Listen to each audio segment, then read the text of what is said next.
So Vulcanus was named after the mythic figure Vulcan, also known as Hephaestus. And he was a divine smith. He expressed his power through craft and skill and creation, and he forged the weapons and tools for the gods. He was actually thrown out of Olympus at a very young age, and he lived and worked with Chiron for quite a long time, and then became this really important god in that he built the tools for the gods so they became dependent on him. But also when we put it in combination with Pluto, which, as we know, represents the power structure, represents the riches, represents transformation. Like, what is that slow process from moving from one thing to another? Vulcanus really puts pressure on that and potentially gives us tools or changes our tools or changes the power structures in some way.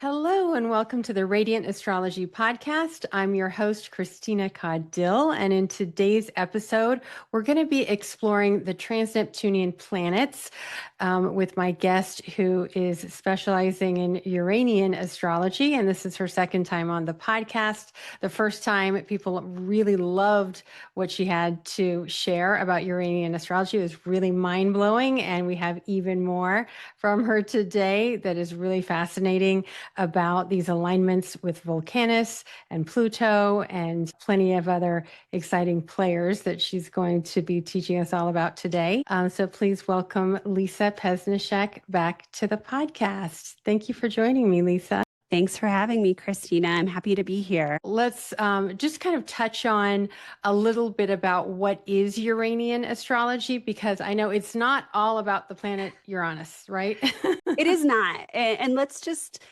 look at that on its own. So Uranian astrology was originally created by Alfred Witte and Frederick Segrin, and it was in the 1930s that they created it. So coming out of World War II. And originally, this style of astrology was called the Hamburg School of Astrology. It came out of Germany. It sounds very German. And if we transported ourselves back to the 1930s, in America, anything coming out of Germany sounding German might not be very palatable. So what they did is they called it the Uranian School of Astrology. The founder, Alfred Witte, had a very prominent Uranus in his chart. But if you look at the Uranian School of Astrology, the first letters are USA. So that's more palatable to the audience that they were trying to reach, which were the Americans. So that's why it's called Uranian astrology. Wow. That is interesting. Okay. So those American astrologers at the time were part of their target market. Yes. And they knew that if they marketed themselves as the Hamburg School of Astrology, that it would not sell as well as something that mirrored United States back to us. So Uranus doesn't play any special role in Uranian astrology any more so than any other planet. But the main part of Uranian astrology is that it's focused really on planet-to-planet astrology and relationship symmetry or midpoints. And so we use hard aspects that are actually get quite small, down to 5.625 degree arc. They also were the first ones to use the dial, specifically the 90-degree dial, to illustrate these planetary pictures and how you can get down into these much smaller relationships or planetary pictures between these planets. And there's also a big emphasis on the cardinal axis or the world points, which are 0 degrees of the cardinal signs, as well as 15 degrees of the fixed signs. And those are the most notable ones. There's Also, in the mutable, there's 7.5 degrees, which is really a strong world point as well.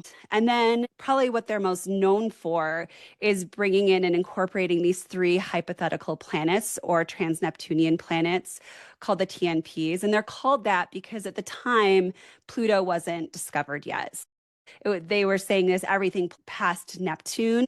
And it was at a time when the world was in a lot of chaos as well. So they started looking at this during World War II and then started solidifying them more afterwards. So the TNPs include Cupido, Hades, Zeus, Kronos, Apollon, Admetos, Vulcanus, and Poseidon. Those are the 8 trans-Neptunian planets. And they move very slowly. And they're really kind of undercurrents or corroborations to regular astrological activity because they move so slowly. They're not going to necessarily work the same way as the planets that we use do. Like we know that oftentimes even like Pluto and Neptune specifically tend to play out over a much longer period of time. And we can look back on those transits and say, oh yeah, like all of these things happened, but they were both slow and fast at the same time, and they kind of changed everything. So that's kind of the way that these work as well. And they're really felt more prominently when they're highlighted with personal or interpersonal points, which include the MC, the moon, the sun, are as the personal points, and the interpersonal points are the ascendant, nodes, and the Aries point. So when we're looking at the dial and trying to figure out if these combinations are really being triggered, we typically look at it in that way. Are they interacting with these other points as well? So that's a really quick and dirty introduction to Uranian astrology. It's a great way that the trans-Neptunian planets, as I was explaining earlier, really give a more nuanced and in-depth interpretation to modern life. Because we're living in a modern world, and these points were established at a time when the modern world was really growing into itself. And so as we start to pull apart the aspects that we're going to be looking at today, I think that people will really start to get an idea of the nuance and the modern lens that we're able to look at what's happening in the world when we incorporate these TNPs or trans-Neptunian planets. Great. Okay, that's super fascinating because it sounds like it gives us additional information, an additional layer, of what's happening in our world. And one of the things we wanted to look at was this Pluto opposite Vulcanus that you said is occurring about from 2025 to 2028. And as we know, Pluto is in the early degrees of Aquarius. So that would mean that the Vulcanus is in the early degrees of Leo. Yeah.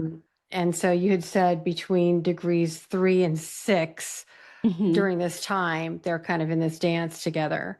And so tell us a little bit about, I would like to start with the mythology of Vulcanus because it sounds very fascinating. It's like, this is a character that I don't think I've heard about before. Give us the lowdown.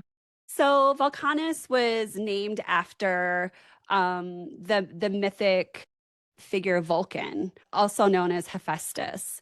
And he was a divine smith. He expressed his power through craft and skill and creation, and he forged the weapons and tools for the gods. He was actually thrown out of Olympus at a very young age, and he lived and worked with Chiron for quite a long time, and then became this really important god in that he built the tools for the gods so they became dependent on him. He was also the husband to Venus, which is a whole nother story. But as far as how we will be speaking about Vulcanus is its association with industrial booms or collapses, and its focus on labor strikes, raw materials, and also just what are our tools, what are our resources that we need is a lot of what Vulcanus speaks to, and how does that support the power systems, which it's represents on its own, but also when we put it in combination with Pluto, which represents the power structure, represents the riches, represents transformation. Like, what is that slow process from moving from one thing to another? Vulcanus really puts pressure on that and potentially gives us tools or changes our tools or changes the power structures in some way. The fact that they are in these signs, I know Uranian astrology operates a little differently. Do Mhm. you look at the nature of the zodiac signs that they're transiting through, or no? No, we don't look at the signs. And it just depends. Like in astrology, you look at one lens one way and you look at another lens another way. So when I look at Uranian astrology, I don't take into account the signs. I also don't take into account the type of hard aspect that they're in. It's just because when you look at it on the dial, especially the 90-degree dial, Pluto and Vulcanus are together on the dial. They're compressed, so they're with one another. We're looking at there's no difference in whether it's a square or an opposition or a conjunction necessarily. And so in our world, when we're talking about what this might signify, and you were saying that Vulcanus tends to represent those raw materials, and with Pluto being these power structures and the raw materials, these coming together. So is it sort of like this insatiable hunger for the value of the raw materials, or how much more value that these raw materials have in our world or have to the powerful or something like that? Like, how would you sort of Yeah. articulate that? So I looked back on the past couple hundred years of hard Pluto Vulcanus combinations just to get an idea of how it's shown up in the past. And the first one that I looked at was between 1694 and 1699. And this was the birth of institutional power through the Bank of when the Bank of England was established. So that was like the first time that we started to work with debt, essentially, which now that's something that we kind of take for granted, but that was something that really up to that point didn't exist. And then that's really something that I saw with a lot of the different periods that I looked at was this pressure to create change, specifically having to do with money, with resources. Another alignment took place right before the American Revolutionary War. And that had to do with how we were trading with them and how they were either overtaxing us. And it was just this building of this pressure through different events that happened at that time, as well as early industrialization. And industrialization is something that's really important. And we see how industrialization continually changes each time we have another hard aspect between these two as well. There's this relationship happening between the two where the powerful people represented by Pluto are looking to gain more power through these goods, through what can we extract from the earth, how can we use money or trading or debt, whatever these different tools or resources are, how can they manipulate those in order to gain more power. But also we have the Vulcanus side of it giving that power and give to those who are looking for it, those who are in positions of high ranking. But it doesn't always work to support those who are in power, because in 1973 to 1975, we had another alignment, which was the post-Watergate moment and Nixon resigned in 1974, and he was the first president to do so. And so in that sense, we learned that there were really limits to modern financial growth as well as to the power structure. And so it doesn't always work in the same way where there's this pressure creating something new or leading to some sort of breakthrough. I spoke to the American Revolutionary War, but there was also precursors to the Civil War that happened in 1815 to 1852. And this was when the Industrial Revolution was at its full throttle with railroads, steel, coal, and steam power. And then we started to see this question of slavery really intensifying through different clampdowns and power consolidation, which also really follows that same Pluto-Vulcanus theme as well.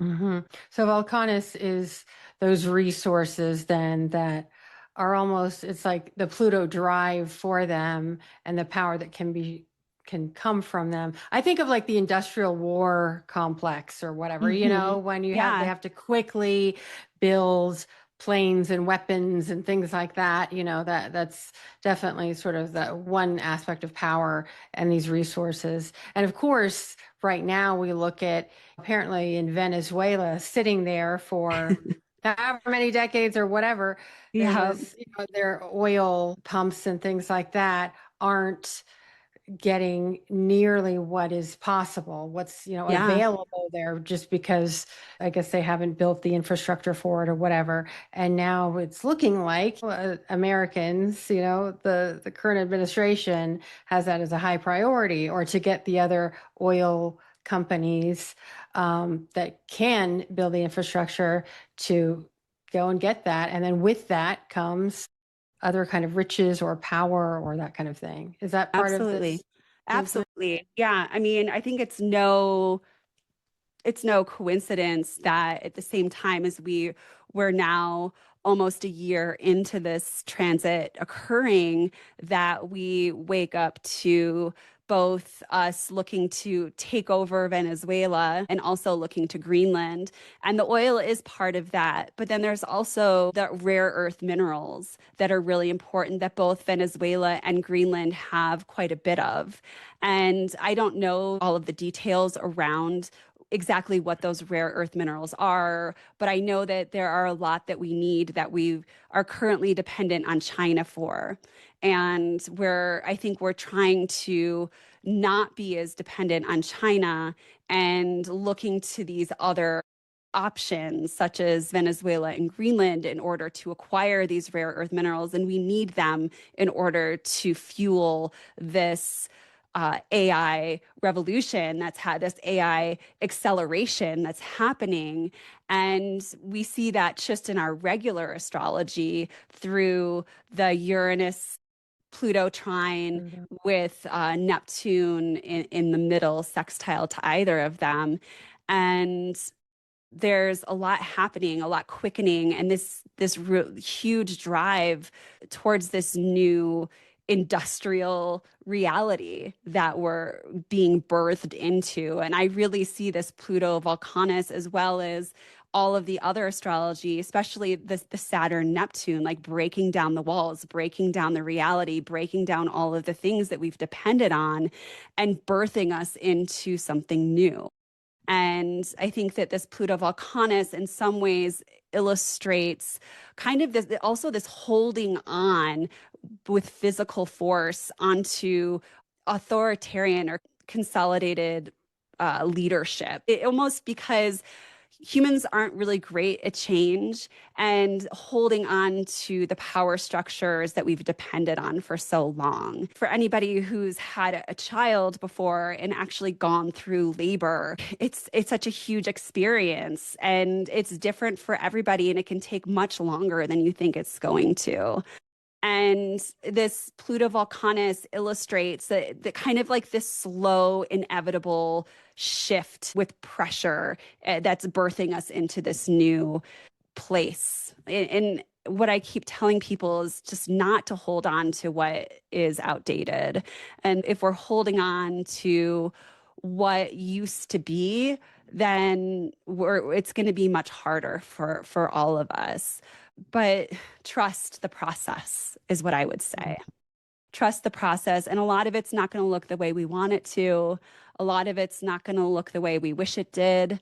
But I really believe that there is deep wisdom embedded, even in some of the things that feel the most destructive or the most uncomfortable.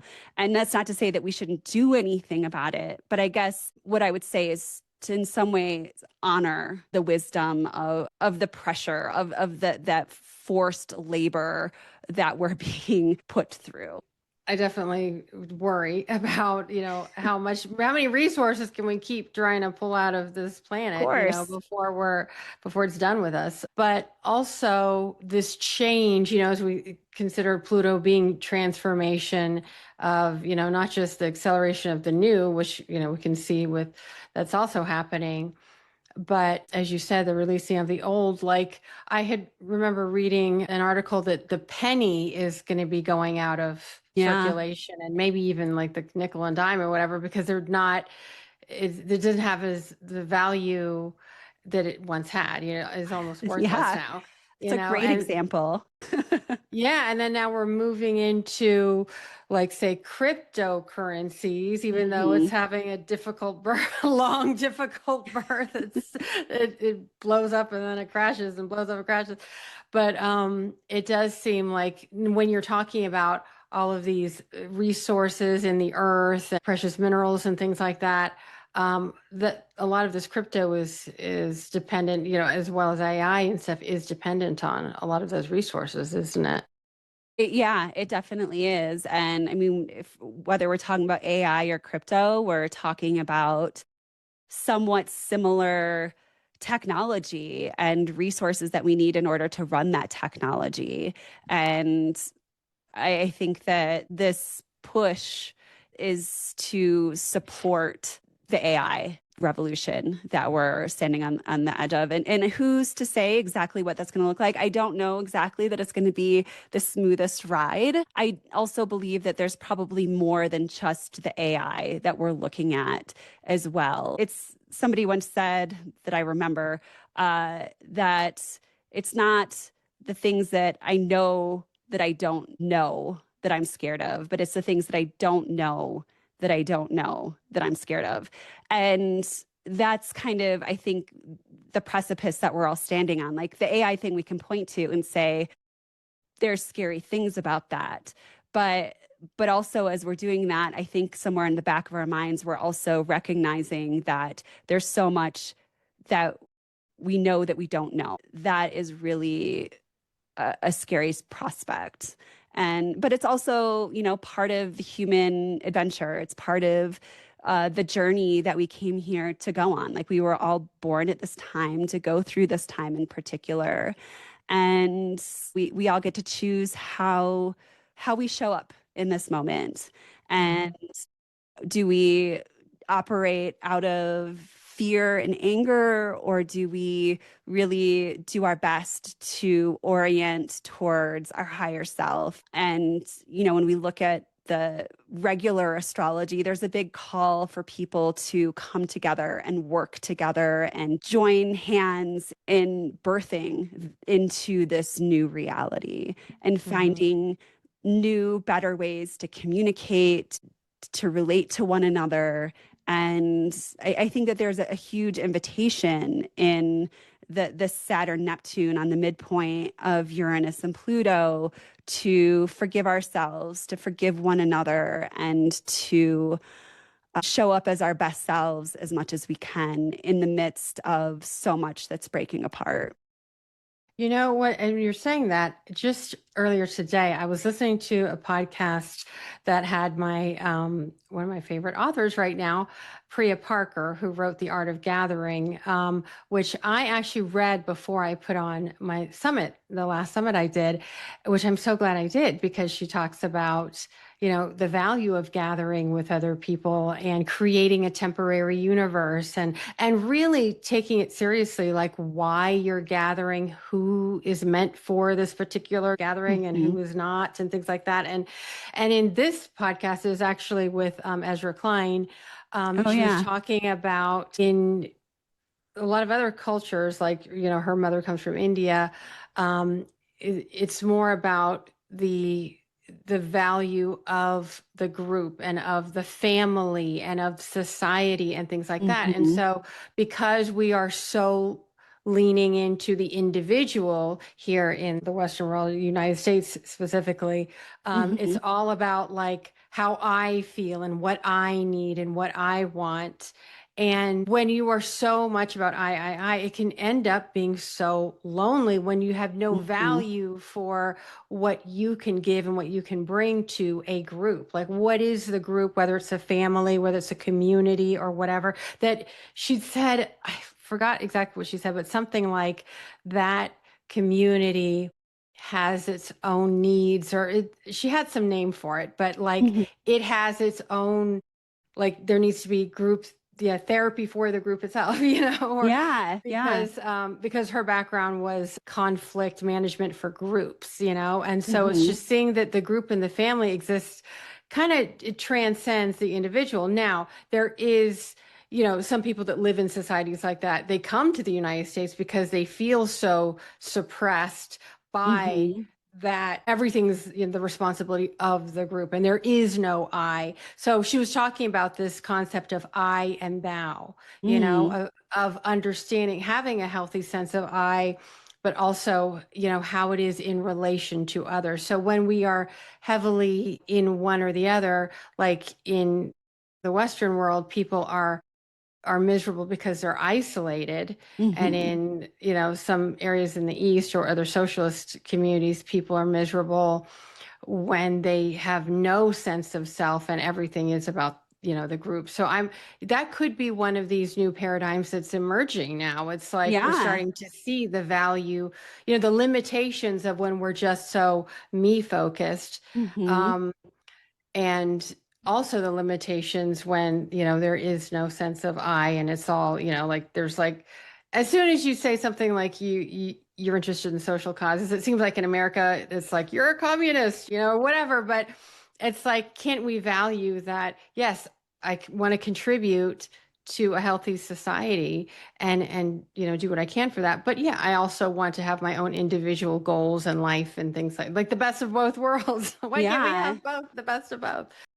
But Yeah. sorry for that That's little tangent, but no, that's great. I mean, when you were talking, you were reminding me of the TNP Cupido, which represents like the familial group, the groups that we belong to, and how we nurture those. But it can also be like the dark side of that, and you can see that play out with racism and segregation of different types because the more we gravitate, especially in times like we're in now when things are moving so fast and they're unpredictable and the things we could depend on before, they're not applicable anymore.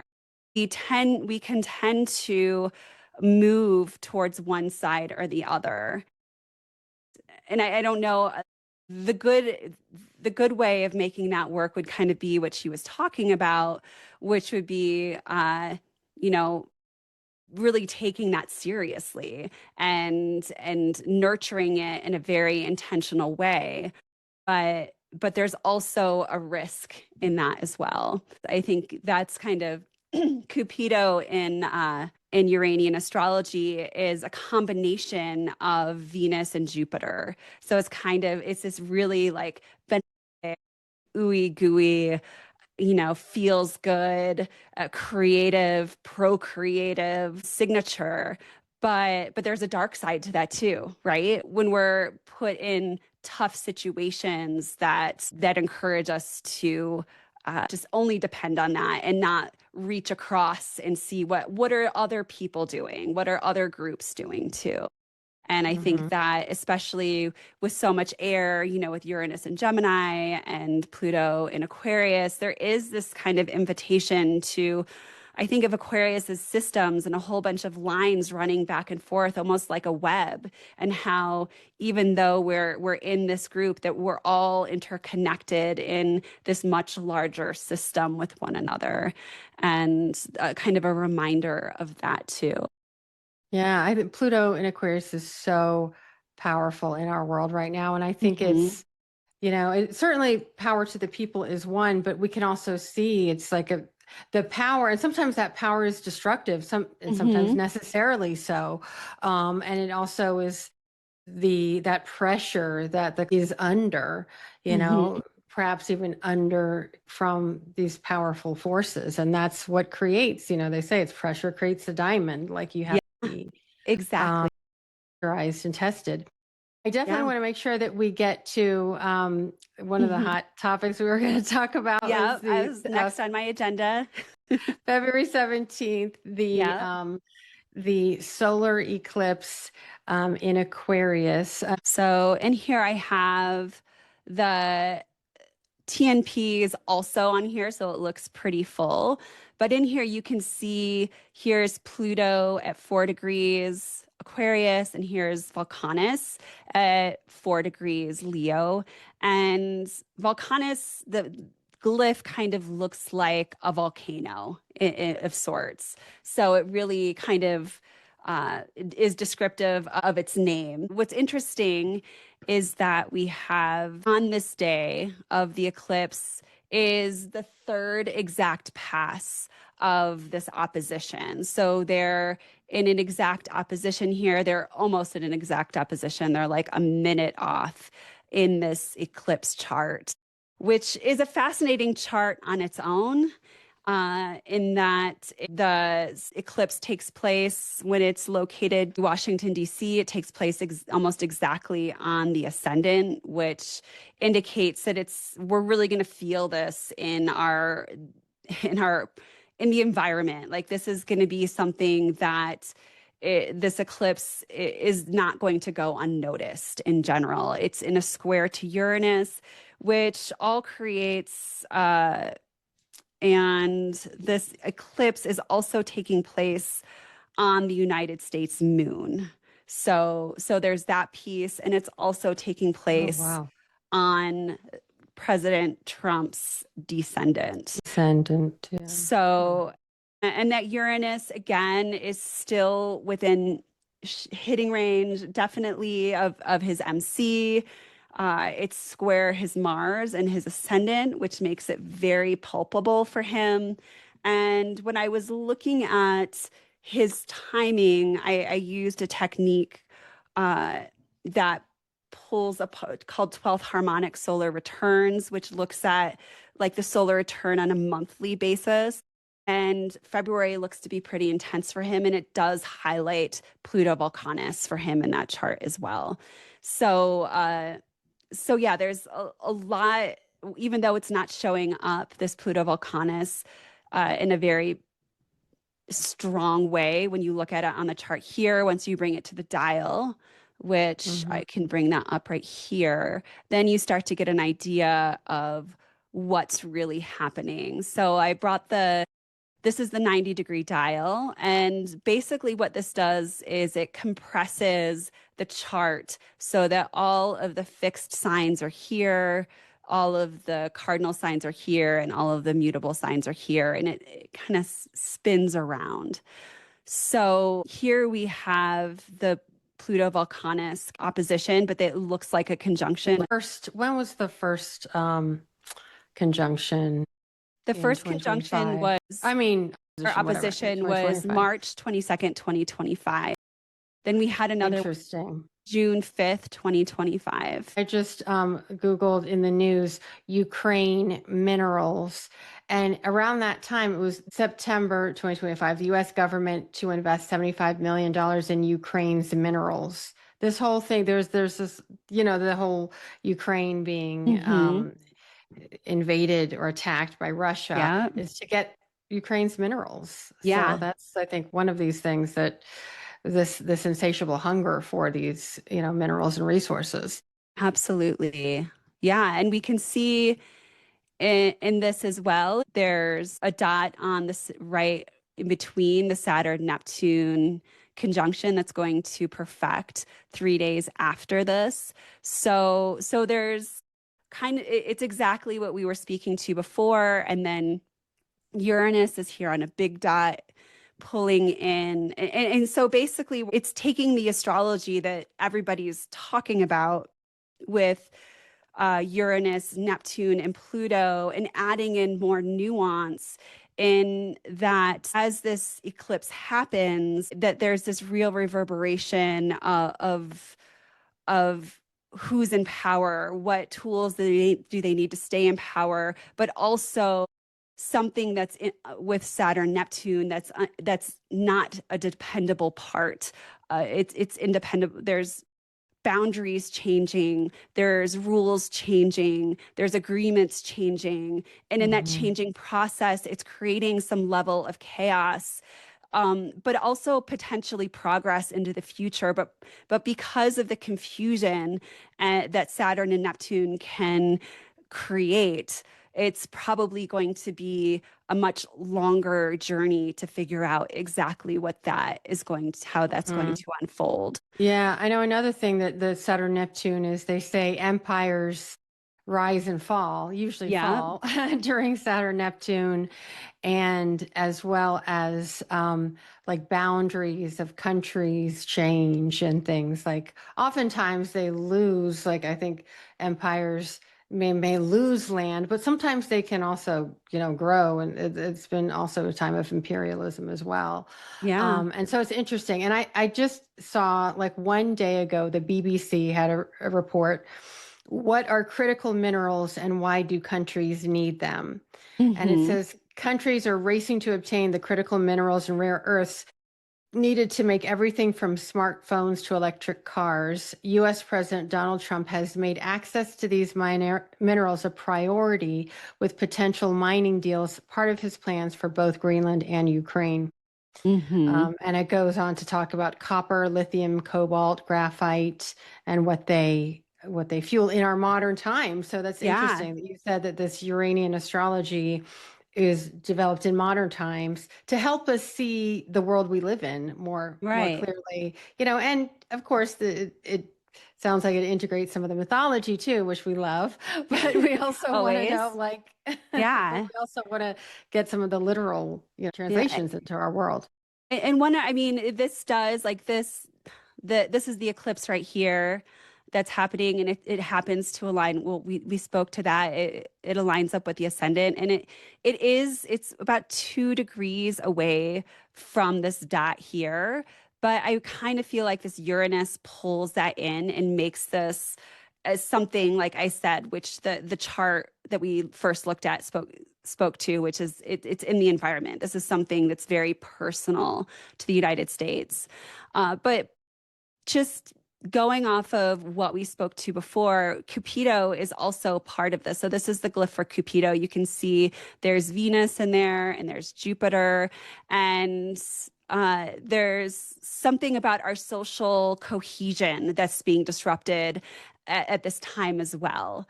And the social glue, the social niceties, the social comfort is being disrupted as a part of what's happening in in this eclipse as well. Nick Dagan Best has said that Saturn Neptune conjunctions like have always really affected Russia and the Yeah. leadership of Russia specifically too. I mean, it Hmm. affects, obviously different countries and different people in different ways, but we'll all see in some ways the structure of our world, the Saturn that we rely and depend on, either dissolving in some ways or, being distorted, morphed, in a Hmm. Very Neptunian way. As we said, boundaries, structures, anything that I believe last time when they came very, very close, which was like July, August last year, Hmm. things with the judiciary system, like do judges have any power or is the administration just going to bypass them and do what they want kind of thing? Yeah. The fact that it's on the world point, like you said, at zero Aries. Yeah, that's Um, very important. It is. And some of the things, some other things that I wrote down about Pluto-Vulcanus, just to put it out there, is like systems becoming too rigid to reform, thus needing to like break down.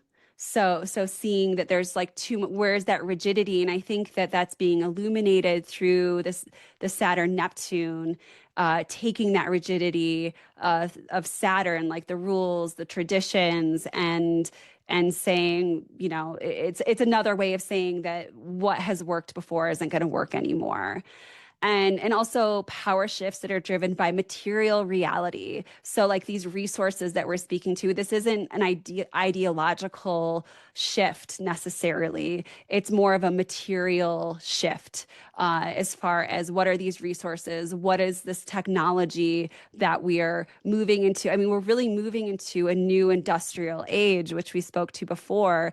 And how do we logistically make that shift? Like there's a whole bunch of different, you know, woo woo perspectives or more spiritual perspectives around it. But there really is also a very pragmatic material. How do we get from here to there? Which seems to be part of what we're working through. And also kind of what's underlying a lot of these conflicts, as well as breaking of alliances that we're seeing. And I think that's a huge part of this too, like NATO breaking apart. And that's something that was established on the other side of World War II.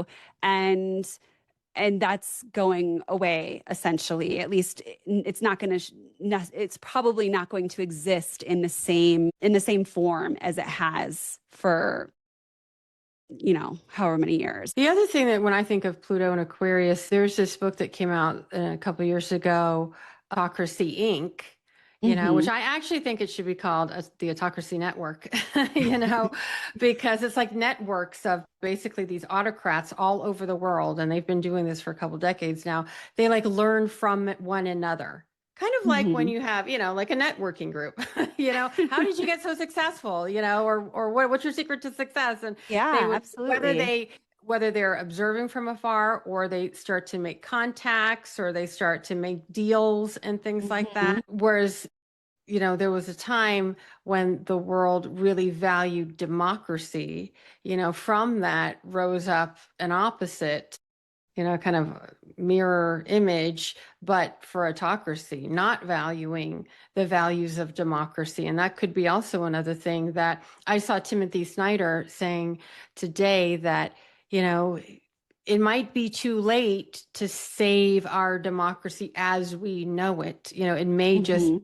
mean maybe we have lost the democracy that we have built and it needs to take a different form if we want to somehow get around this rising autocracy. It doesn't mean like we have to necessarily fall into autocracy, but whatever is going to resist it or be an antidote to it might have to look different than the paradigm that were used to, that we thought, we valued, that we thought was the foundation of our society.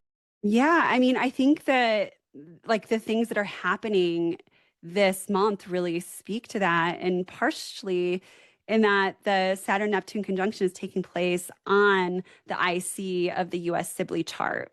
And so, I mean, that is like, what is the foundation of the country? What are the ideals that that were built upon? And that is being dissolved. Like we're at a point, and I think this kind of goes back to, maybe the things that we feel like we need to hold on to, like maybe those ideas of what democracy are, maybe there's something else for us out there that we need to be reaching for that we just haven't gotten to yet. It's kind of like when you're in your life and things are falling apart and you're like on the floor falling apart, like, oh my God, the things that I've done forever, whether it's this relationship or this job or whatever it is, it's going away. It's just it's leaving. It's expired. It's done. And there's a lot of grief that goes along with that. I mean, if people are feeling grief, I think that they're absolutely in the right place. There is a huge level of grief that we're all working through. And what are the foundations of our country? Like it's changing. But the beauty on the other side, and I think that as we get older and we work through our Saturn a whole bunch, we realize that it's those moments that are actually the most fertile. And that as that door closes, that there's a huge new opportunity opening. But it's it sounds so cliche, but it's like trust the process. Trust that whatever's breaking apart is meant to. And I think that the astrology really strongly supports that. And also that this eclipse is happening uh, conjunct the US moon is huge. The moon represents the people of the country, like the people are really the people of the United States are really the ones who are being impacted. And that there's this huge new dream, this new vision, this new seed that's being planted. But when you're in that new moon phase, which the solar eclipse represents, like we can't see what is going to be germinated. We just have to trust that we've planted the right things and that it's going to grow into what we want it to be, especially like this February month that we're in that has so much astrology happening. I already had February on my radar, but once I saw that this opposition was happening on the solar eclipse, I was like, of course it is. Well, I want to also point out to our listeners, because, I don't know I'm sure they're at all different levels of astrology, but what you were saying earlier to me before we started recording is that, like, even with the trans-Neptunian planets, it's great that you have almost like X-ray vision because you study Uranian astrology, so you can see, oh, this is what's going on. But it's when we have these lunations, like, Mhm. a new moon, full moon, eclipse, whatever, that just trigger, and we can say, oh, wow, like this is really, like, we know these things are going on with Venezuela, Iran, Ukraine, Greenland, whatever, but maybe something will really clarify in terms of where things are going, how really important it is that we pay Yeah. attention to these things. Absolutely. And July, I know we wanted to talk about July as well. There is another, um, this will be the fourth of nine oppositions that's taking place, but it's taking place on July 14th, 2026. And it is just a couple days, about 6 days before the exact Jupiter opposite Pluto, which happens on July 20th. That's going to be a pretty powerful month as well. We're also going to be stepping into on July 4th. We have a Mars Uranus conjunction, which Right. happens on the same day as the US birthday, which means that it gets baked into the solar return chart. It's a big year. So here's the Jupiter Pluto opposition, which takes place on July 20th, 2026. Jupiter, as we know, has been in Cancer for the past year, and at this point, it will have just entered Leo a couple days before. But in this chart, we see that we not only have an almost exact Pluto-Vulcanus opposition, but that Oh, Jupiter's in the wow. mix here. That basically takes all three of these energies, and Jupiter's coming through and putting an exclamation point on this energy, bringing it into the earthly realm in a way that we can all feel it. And just looking at where Neptune is at as well, it's very close to all of this. And Uranus, July is going to be an intense month. All of this lining up very closely. And you can see here's Mars, which passed over Uranus just a couple weeks before. And then this is a combination that I wanted to quickly speak to, which is Uranus and Admetos. You can see there within a little bit more than a degree and a half from one another, or right around that. May 25th, 2027, they're going to be exactly conjunct. And it's around this time of the year, by like mid 2026 and throughout 2027, that these two energies are going to be really strong. And Tell us some more about Admetos. Yeah. yeah, so Admetos is well, we know that Uranus is kind of like the great disturber, and it creates revolutionary movement and is very dynamic. But Admetos is really, you couldn't get much more opposite in that it's heavy and slow and inescapable. It's very dense and focused. And it's very inward looking, and it brings enclosure and separation and delay. And when I looked at these two planets, because Uranus moves pretty quickly, they come together about every like 97, 98 years.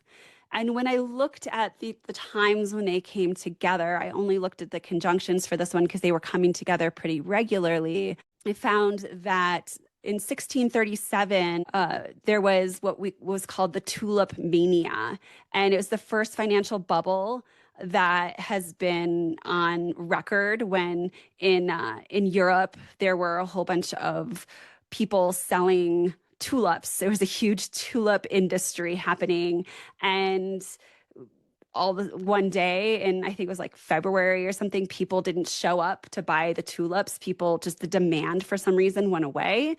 And so there was a huge financial collapse around the tulip industry and anything connected to it. So the idea around Uranus and Admetos coming together is that there's a sudden event, which is Uranus, that comes together and then creates some sort of like a standstill, something like inner pressure that then turns in on itself.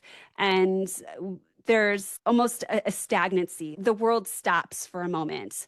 The most recent one that I looked at took place in between 1929 and 1930. And that was when Black Thursday happened, which was the precursor to the Great Depression. So there was this big financial fall, and then this kind of stagnancy that came after that, which people were kind of unable to move at their regular pace. There was also the Molasses Act, which was the precursor to the American Revolutionary War. And then also the Nat Turner slave uprising, which was the precursor to the Civil War. So you see these things are trying to move forward, and then all of a sudden there's an uprising, or there's something all of a sudden that impacts the financial system, and everything kind of freezes. When I was looking at this in the context of the greater astrology that's happening, because it's all tying into our modern planets that are all in flowing aspects with one another, but also with this Pluto-Vulcanus alignment that we've been speaking to, I really started to get this idea of like contractions in birth. And I think I might have spoken to this a little bit before, but this Uranus and Admetos almost looks like the contraction that just pushes it out, that makes us recognize on some deeper level like what this new reality is looking like. And so even though it just takes place on May 27th, like I said, it's really getting close, and we see it on the dial very prominently, starting in mid 2026 and through 2020, most of 2027. So the July 2026, where it's Jupiter opposite Pluto, Jupiter conjunct Vulcanus, right? Opposite Pluto. And Neptune is like trine or sextile in there too. Neptune's trine Jupiter, right?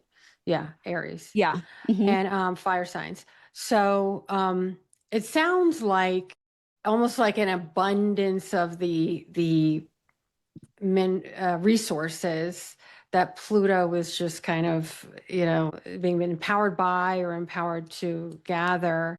And then would you say that then by that May 2027, there's some kind of like the bubble burst or something, or is it? Yeah, it does. Related? It definitely looks like a bubble bursting. And I'm not sure. I mean, in looking at the other times that it happened, I mean, maybe this is the AI bubble bursting. Maybe because they keep saying it's going to. Yeah. Yeah, it looks like it's an adjustment that needs to happen, because I mean, if we look at where we're at, especially in 2026 or 2026, it really keeps coming back to me that we have like no operable Saturn. We have no guardrails. Everything's moving so fast. And I mean, everything, no matter which way you look, like people are just throwing the rules aside, throwing the law aside, throwing precaution to the wind, and saying, let's just do this thing. This is where the money is. But we know when we look at history that there are repercussions to that kind of action.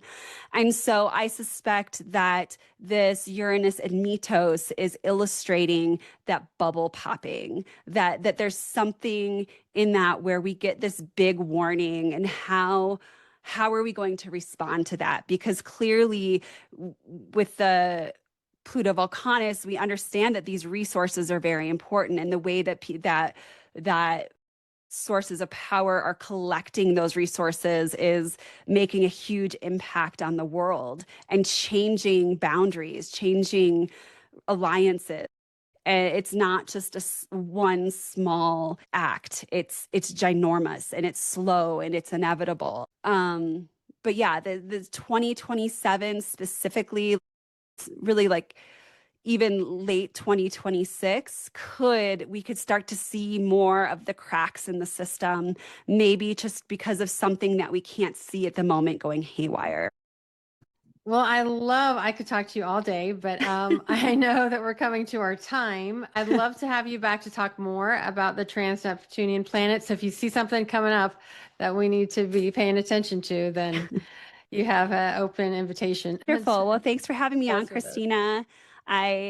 It's so fun to talk about this stuff, and I just love that there are so many layers and nuances and ways that we can identify the patterns of what's happening. I love the work that so many people are doing out there, and the inspiration that they bring. So thanks for Great. the work that you do, and for Thank bringing me you. on. And yeah. Well, before we wrap up, can you tell our listeners where they can find you, if you have anything coming up, how they can learn more and about you and your podcast? Yeah, so I have a podcast that I do with my good friend Sarah Beckner, and we bring guests on, or we do our own stuff to talk about different topics in astrology. Sometimes we do some predictive stuff, and that is called Broadcast Astrology Insight for Humans. You can find it on any place you want that you listen to podcasts. And I also have a monthly newsletter that I put out every month, and kind of my own little podcast for the dynamic self astrology for life. And that is my website. It's also my YouTube channel. My Instagram is the dynamic self underscore astrology.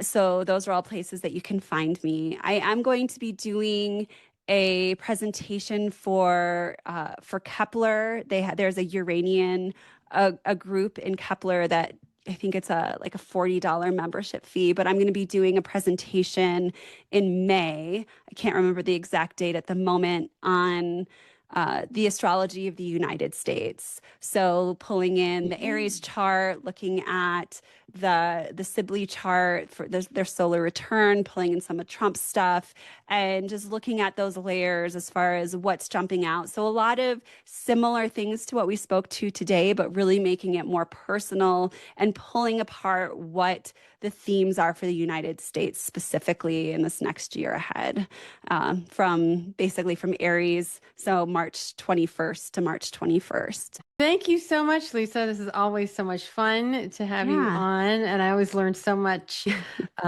from you about this whole new world of astrology that I want to delve into more. So Well, thank thanks you, for and your I wish you a smooth and peaceful eclipse season, if I could say that. Oh my goodness. Well, thank you for your curiosity and being open to this other side of astrology. Yeah, thanks for everything you do. And also good luck to you. I think it's going to be a big month. So we'll see.